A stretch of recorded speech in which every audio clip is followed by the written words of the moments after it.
Hey, what's up, guys? Mark here, back with another video. Uh, Today, I just wanted to have a quick chat, I guess, just a short video about the decision to go full time freelance and whether it's right for you.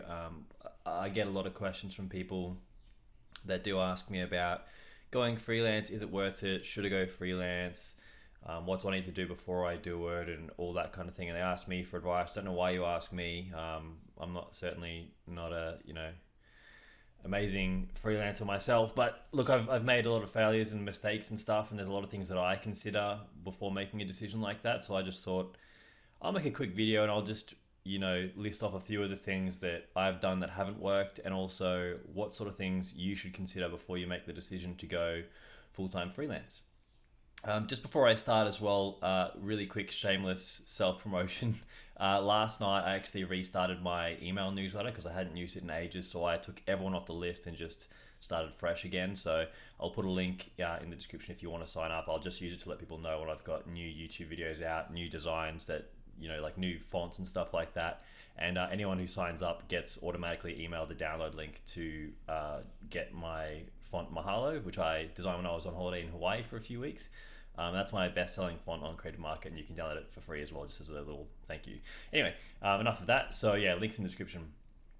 Anyway, so going full-time freelance and leaving your job, is it a good idea? Should you do it? I think as a bit of a reality check, don't be surprised if you fail the first time you do it. It's happened to me as well, and there's no shame in that. I remember when I first went full-time freelance, that was at the start of 2017. And I left my job, a good full time job with a really good salary, and decided to go full time freelance because I know in that being my own boss and working for myself is the only way I'll ever truly be happy. I won't talk too much about why, but it's just the kind of person that I am. I just love doing things myself. So yeah, I left my job at the start of 2017, and I only lasted about maybe even less than 12 months. By Christmas that year, pretty much, I decided that I had to go back to work because I just had run out of money and things just weren't they weren't working out the way that I'd hoped they would.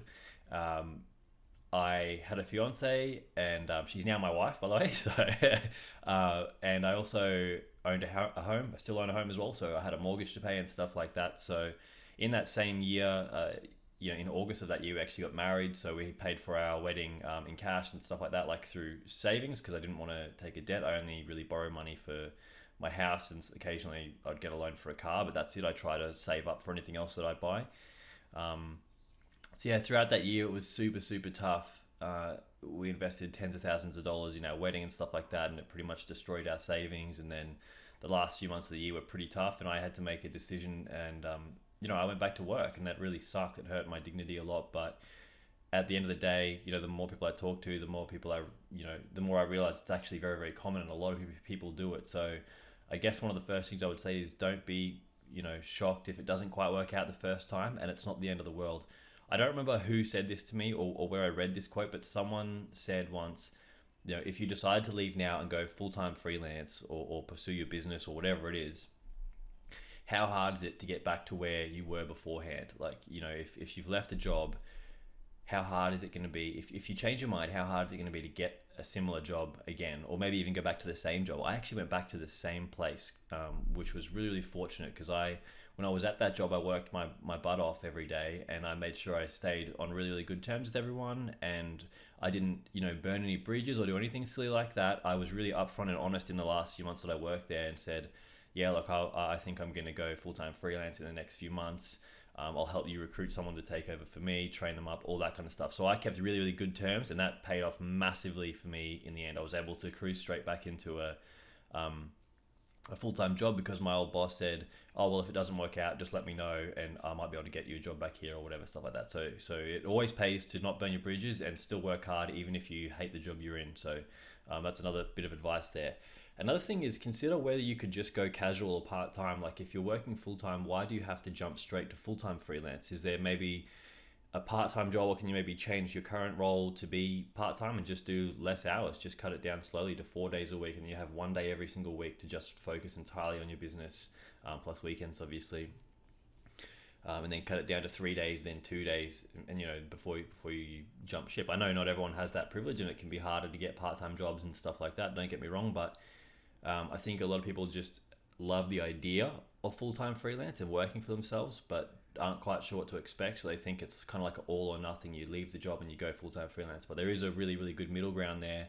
I've done that before too. I've worked part-time jobs before, so I could part-time freelance to see how things balance. And to be honest, that actually has worked really well for me in the past. So that's something that I'll always keep in the back of my mind. Another thing that you really have to consider is that being a full-time freelancer and being self-employed, it can be like brutally lonely. So you will spend your 9 to 5 when you might have been in an office or a workplace surrounded by other people, talking to people. If you're a freelance designer, you'll probably spend that time by yourself. I spend it in my studio that I'm in right now, and that loneliness is savage. Like, it can be really, really bad. When I first left that job in 2017, after a couple of months, I realized, like, man, I barely go outside anymore. I barely even leave the house. I go do the groceries and stuff, and like occasionally see friends and family at nights or weekends or whatever.